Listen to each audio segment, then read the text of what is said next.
नमस्कार दोस्तों, मैं आलोक शर्मा आप सभी का स्वागत करता हूं आज के इस वीडियो में। और आज मैं आप लोगों के लिए लेकर आया हूं क्लास 8th मैथमेटिक्स का आपका जो फर्स्ट चैप्टर है a square and a cube. इस चैप्टर में जो आपको चैप्टर के पीछे समरी दी गई है उसको आज इस वीडियो के माध्यम से हम डिस्कस करेंगे। और इसके साथ में ही और भी बहुत से इम्पोर्टेंट पॉइंट हैं जो आज इस वीडियो के माध्यम से मैं आपको बताऊँगा। तो आइए आज का वीडियो स्टार्ट करते हैं। सबसे पहले यहाँ पर आप देख सकते हैं, आपको यहाँ पर स्क्वायर नंबर के बारे में यहाँ पर आपको बताया गया है कि एक स्क्वायर नंबर क्या होता है। तो जब भी आप किसी नंबर को उसी नंबर से मल्टीप्लाई करते हैं तो आपको स्क्वायर नंबर वहाँ पर प्राप्त होता है। इसको एक एग्जाम्पल की सहायता से भी हम समझ सकते हैं। जैसे यहाँ पर आप देख सकते हैं कि यहाँ लिखा है 2 × 2 = 4। तो यहाँ पर स्क्वायर नंबर कौन सा होगा, तो 4 यहाँ पर स्क्वायर नंबर होगा। तो जब भी आपको कोई भी नंबर ऐसा मिलता है जिसको आप इस प्रकार से लिख सकते हैं कि किसी एक नंबर को आप उसी नंबर में मल्टीप्लाई करें और आपको जो नंबर मिले, तो जो नंबर आपको मिलता है वह नंबर आपका स्क्वायर नंबर कहलाता है। और इसको हम इस प्रकार से लिख सकते हैं, 2 का स्क्वायर मतलब 2 के ऊपर ही आप छोटा सा 2 बना देंगे तो ये कहलाता है स्क्वायर। तो इसको हम पढ़ते हैं 2 का स्क्वायर = 4। और 4 यहाँ पर क्या कहलाएगा, ये आपका एक स्क्वायर नंबर कहलाएगा। इसी प्रकार से यहाँ पर आप देख सकते हैं 3 × 3 = 9। तो 9 यहाँ पर क्या है, 9 यहाँ पर एक स्क्वायर नंबर है। इसको हम लिख सकते हैं 3² = 9 कि 3 का स्क्वायर करने पर आपको 9 मिल रहा है और 9 आपका यहाँ पर एक स्क्वायर नंबर है। इस प्रकार से यहाँ पर आप देख सकते हैं कि जब कोई भी यदि स्क्वायर नंबर आपको चेक करना है कि कोई नंबर स्क्वायर नंबर हो सकता है कि नहीं, तो कोई भी स्क्वायर नंबर होगा तो उसके लास्ट में हमेशा इनमें से कोई ना कोई डिजिट अवश्य होती है। 0, 1, 4, 5, 6, 9, इनमें से कोई ना कोई डिजिट उसमें सबसे लास्ट की डिजिट हमेशा रहेगी। और जो स्क्वायर नंबर हैं ये हमेशा इनके लास्ट में यदि 0 आता है तो हमेशा ये इवन नंबर ऑफ ज़ीरोस यहाँ पर आपको मिलेंगे। या तो उनमें आपको इवन नंबर मतलब 2 0 मिलेंगे या 4 0 मिलेंगे, इस प्रकार से आपको वहाँ पर मिलेंगे। जैसे यहाँ पर आप देख सकते हैं, यहाँ पर 1 है, 4 है, 9 है, 16 है, यहाँ पर लास्ट में देख रहे हैं 6 है तो 6 यहाँ पर हो सकता है। यहाँ पर 5 है तो 5 भी यहाँ पर हो सकता है। यहाँ पर 6 है तो 6 भी आप देख सकते हैं यहाँ पर हो सकता है। 9 भी यहाँ पर हो सकता है, 4 भी हो सकता है और 1 भी यहाँ पर स्क्वायर नंबर में हो सकता है। इसके साथ में यहाँ देख रहे हैं 100, तो ये भी आपका एक स्क्वायर नंबर है। इसमें आप देख रहे हैं 2 0 हैं तो जो कि एक इवन नंबर है। तो बस आपको याद रखना है कि इनमें से कोई भी नंबर आपको हमेशा मिलेगा जब भी आप कोई भी स्क्वायर नंबर वहाँ पर लेंगे। और लेकिन यदि आप देखेंगे कि जैसे 4 है तो 24 में लास्ट डिजिट 4 है, लेकिन 24 आपका स्क्वायर नंबर नहीं है। तो आपको ये भी याद रखना है कि यदि ये नंबर है तो ये ज़रूरी नहीं है कि वो स्क्वायर नंबर हों ही, लेकिन यदि कोई स्क्वायर नंबर है तो उसके लास्ट में आपको इनमें से कोई ना कोई डिजिट ज़रूर मिलेगी। तो ये चीज़ भी आपको यहाँ पर याद रखना है। इसके बाद यहाँ पर आप देख सकते हैं कि जो स्क्वायर रूट होता है उसके बारे में यहाँ पर बताया गया है। तो स्क्वायर रूट क्या होता है, ये आपका स्क्वायर का इन्वर्स होता है। इन्वर्स को आप कह सकते हैं इसका उल्टा होता है। जैसे यहाँ पर आप देख सकते हैं कि कोई भी जो पॉजिटिव स्क्वायर रूट रहेगा उसको हम इस प्रकार से रिप्रेजेंट करते हैं। ये जो आपको साइन दिख रहा है ये हो जाता है आपका स्क्वायर रूट। यहाँ पर एक नंबर यहाँ पर दिया रहेगा, तो इसको एक एग्जाम्पल की सहायता से भी हम समझ सकते हैं। जैसे आपसे कहें कि 9 का स्क्वायर रूट क्या होगा, तो इसको हम ऐसे लिखेंगे 9, यहाँ पर स्क्वायर रूट का साइन लगा दिया तो इसको हम पढ़ेंगे स्क्वायर रूट ऑफ 9। ये कितना होगा, =3।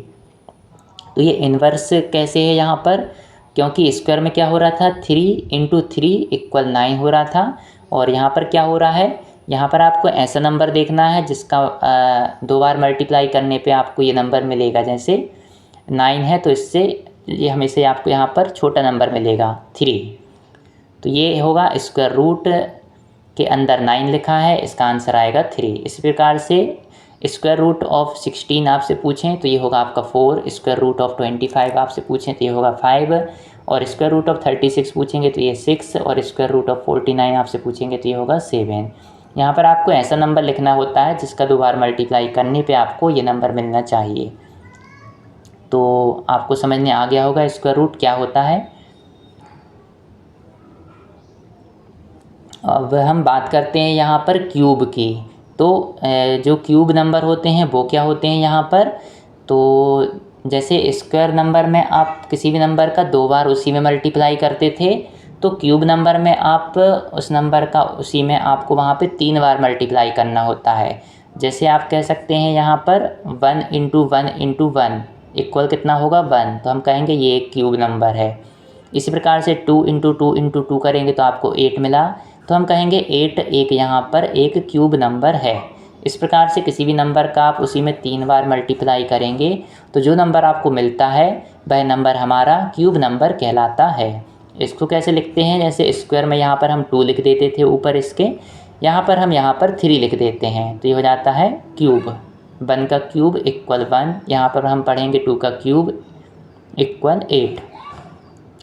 इसके बाद यहाँ पर आप देख सकते हैं कि जो भी यदि आप कोई भी परफेक्ट स्क्वायर नंबर लेते हैं और उसके प्राइम फैक्टर यहाँ पर आप निकालते हैं, तो आप देखेंगे कि जब भी किसी जो परफेक्ट स्क्वायर नंबर रहेगा उसके जो आपके प्राइम फैक्टर रहेंगे वो हमेशा आप 2-2 के पेयर वहाँ पर हर एक नंबर के बना सकते हैं। जैसे 2 यहाँ पर 2 बार है, 5 भी यहाँ पर 2 बार है। इस प्रकार से हमेशा आपको 2-2 के पेयर में यहाँ पर इनके प्राइम फैक्टर हमेशा मिलते हैं। अब यहाँ पर आपसे कहा गया है कि जो आपके परफेक्ट क्यूब नंबर होते हैं उनके जब आप प्राइम फैक्टर निकालेंगे तो वो हमेशा आपको 3-3 के ग्रुप में यहाँ पर मिलेंगे। जैसे यहाँ पर आप देख सकते हैं, यहाँ पर लिखा है कि 1000 एक परफेक्ट क्यूब नंबर है। तो आप जब इनके प्राइम फैक्टर निकालेंगे तो आप देखेंगे यहाँ पर 2 भी यहाँ पर 3 बार है और 5 भी यहाँ पर 3 बार है। तो हर एक नंबर के यहाँ पर 3-3 के ग्रुप में आपको मिलेंगे। इस प्रकार से आप चेक भी कर सकते हैं, यदि आपसे कहा जाता है कि ये नंबर आपका परफेक्ट क्यूब नंबर है कि नहीं, तो आप उसके फैक्टर निकाल सकते हैं। और यदि वहाँ पर हर एक नंबर के आपको 3-3 के ग्रुप वहाँ पर बनते हुए दिख रहे हैं तो आप कह सकते हैं कि वह नंबर एक परफेक्ट क्यूब नंबर है। अब यहाँ पर आपको बताया गया है कि जो क्यूब रूट होता है उसको हम इस साइन के द्वारा यहाँ पर रिप्रेजेंट करते हैं। तो जैसे स्क्वायर रूट को आप बनाते थे इस प्रकार से, बस आपको उसी प्रकार से यहाँ पर भी बनाना है, पर आपको यहाँ पर 3 भी लिख देना है। यहाँ पर आप 3 लिख देंगे तो आपका एक क्यूब रूट को यहाँ पर रिप्रेजेंट करेगा। एक एग्जाम्पल की सहायता से भी देख सकते हैं। यहाँ पर आप देख रहे हैं क्यूब रूट ऑफ 27 इक्वल 3। अब यहाँ पर कुछ और इम्पोर्टेंट पॉइंट आपको यहाँ पर बताए गए हैं कि जैसे यहाँ पर आप देख सकते हैं जो ऑड नंबर होते हैं, तो यदि आप स्टार्टिंग से लेकर इस प्रकार से ऑड नंबर को प्लस करते हैं, जैसे फर्स्ट ऑड नंबर है तो इसके इक्वल में तो 1 ही होगा, तो आपको हमेशा क्या है यहाँ पर स्क्वायर नंबर मिलते हैं। जैसे आप स्टार्टिंग के 2 ऑड नंबर लेंगे 1 + 3 तो आपको 4 मिला, यह आपका एक स्क्वायर नंबर है। इस प्रकार से आप 3 यदि ऑड नंबर लेंगे स्टार्टिंग से 1 + 3 + 5 तो आपको 9 मिला, ये भी आपका एक स्क्वायर नंबर है। और यदि आप स्टार्टिंग के 4 नंबर ले रहे हैं 1 + 3 + 5 + 7 तो आपको मिलता है 16, ये भी आपका एक स्क्वायर नंबर है। यहाँ पर आप ये भी देख सकते हैं कि जितने यहाँ पर आप ऑड नंबर ले रहे हैं उसी का स्क्वायर यहाँ पर आपको मिल रहा है। जैसे यहाँ पर 1 है तो 1 का स्क्वायर मिला, यहाँ पर 2 नंबर हैं तो 2 का स्क्वायर, यहाँ पर 3 नंबर हैं तो 3 का स्क्वायर, यहाँ पर 4 नंबर हैं तो आपको 4 का स्क्वायर मिला। तो इसको हम कह सकते हैं कि जो sum of first n odd numbers होता है वो हमेशा आपको n स्क्वायर मिलता है। जितने यहाँ पर ऑड नंबर आप लेंगे उन्हीं का स्क्वायर यहाँ पर आपको मिल जाता है इनको प्लस करने पर। अब यहाँ पर एक और कॉन्सेप्ट आपको बताया गया है कि जो यदि आप सक्सेसिव डिफरेंस लेते हैं परफेक्ट स्क्वायर नंबर का, सक्सेसिव डिफरेंस मतलब जो कंटिन्यू में आपको परफेक्ट स्क्वायर नंबर आपको मिलते हैं 1, 4, 9, 16, 25, 36, ये सभी आपके परफेक्ट स्क्वायर नंबर हैं। सक्सेसिव डिफरेंस मतलब सबसे पहले इन दोनों का डिफरेंस लें, उसके बाद इन दोनों का डिफरेंस। इस प्रकार से यदि आप लेते हैं तो आपको क्या मिलता है, आप देख सकते हैं 1 और 4 का डिफरेंस 3, 4 और 9 का डिफरेंस 5, 9 और 16 का डिफरेंस 7 और 16 और 25 का डिफरेंस 9, 25 और 36 का डिफरेंस 11। तो जब भी आप सक्सेसिव डिफरेंस लेते हैं परफेक्ट स्क्वायर नंबर का तो आपको हमेशा यहाँ पर ऑड नंबर मिलता है। ये भी आपको एक कॉन्सेप्ट यहाँ पर याद रखना है। यहाँ मैंने लिख भी दिया है कि difference between two consecutive perfect squares gives the sequence of odd numbers. अब यहाँ पर आप देख सकते हैं एक और इम्पोर्टेंट पॉइंट है। यदि आपसे कोई पूछता है कि nth ऑड नंबर आप बताइए, तो nth ऑड नंबर क्या होता है? ये होता है आपका 2n-1। nth ऑड नंबर, जैसे आपसे कहें कि आप बताइए कि फिफ्थ नंबर का ऑड नंबर कौन सा है। फिफ्थ ऑड नंबर मतलब जैसे 1, 3, 5, 7, 9, तो पाँचवें नंबर पे कौन सा ऑड नंबर आया? 9। तो इस प्रकार से आपसे पूछ सकते हैं कि आपको एक कह देंगे कि आप पाँचवा ऑड नंबर बताइए, 10वां ऑड नंबर बताइए, इस प्रकार से आपसे पूछ सकते हैं। तो आप कैसे निकालेंगे? बस आपको जो भी पूछा गया हो, जैसे आपसे पूछा है फिफ्थ ऑड नंबर, तो आप इसमें 2 का इंटू कर देना, 2 × 5 - 1, ये हो जाएगा आपका 2 × 5 - 1 इक्वल में होगा 10 - 1 इक्वल में आपको मिलेगा 9। तो जो हमारा फिफ्थ ऑड नंबर है वो होता है हमारा 9, यही हमारा आंसर है। इसके बाद आपको बताना है हार्डी रामानुजन नंबर क्या है, इससे आप क्या समझते हैं। तो ये नंबर क्या है? ये नंबर आपका जो लिखा है यहाँ पर 1729, ये नंबर आपका हार्डी रामानुजन नंबर कहलाता है। और ये क्यों कहलाता है?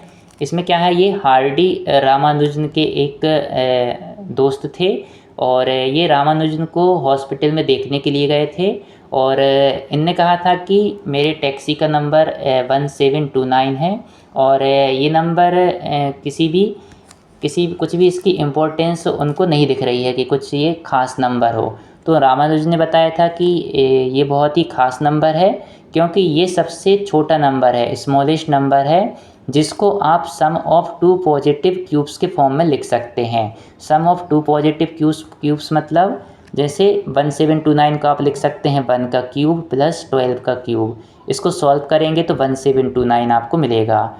इसी प्रकार से 9 क्यूब प्लस 10 क्यूब, आप जब इनको प्लस करेंगे तो भी आपको 1729 मिलेगा। ऐसे आपको और भी नंबर मिल सकते हैं, लेकिन ये सबसे छोटा नंबर है जिसको आप इस प्रकार से 2 क्यूब के सम के फॉर्म में लिख सकते हैं। तो यही जो नंबर है आपका हार्डी रामानुजन नंबर कहलाता है। इसके बाद आपसे पूछ सकते हैं टैक्सी कैब नंबर क्या है। तो टैक्सी कैब नंबर कौन से कहलाते हैं? जो अभी हमने कॉन्सेप्ट पढ़ा था हार्डी रामानुजन नंबर का, उसी प्रकार से ऐसे और भी नंबर बाद में मिले कि जिनको आप 2 क्यूब के सम के फॉर्म में लिख सकते हैं, लेकिन जो सबसे छोटा नंबर था वो आपका वही था 1729। तो ऐसे जो इसके बाद वाले जो नंबर मिले हैं आपको, ऐसे नंबर आपके टैक्सी कैब नंबर कहलाते हैं। जैसे 4104, इसको आप लिख सकते हैं 2 का क्यूब प्लस 16 का क्यूब, इक्वल करेंगे तो आपको मिलेगा 4104। इसी प्रकार से 9 का क्यूब प्लस 15 का क्यूब आप करेंगे तो भी मिलेगा आपको 4104। और इस प्रकार से एक और नंबर है 13832, जब आप 2 का क्यूब प्लस 24 का क्यूब करेंगे तो आपको मिलेगा यही 13832। और इसी प्रकार से आप 18 का क्यूब करेंगे प्लस 20 का क्यूब करेंगे तो भी आपको मिलेगा 13,832। तो ये नंबर आपके टैक्सी कैब नंबर कहलाते हैं, जिनको आप इस प्रकार से लिख सकते हैं। और 1729 क्या है आपका हार्डी रामानुजन नंबर है, क्योंकि वो सबसे छोटा नंबर है जिसको आप इस प्रकार से लिख सकते हैं। अब यहाँ पर आपको बताया गया है कि जो परफेक्ट क्यूब्स हैं और जो कॉन्जिक्यूटिव ऑड नंबर्स हैं उनके बीच भी कोई रिलेशन होता है क्या। तो इसको आप ऐसे देख सकते हैं, जैसे 1 का क्यूब है तो ये आपका 1 = 1 का क्यूब आप लिख सकते हैं।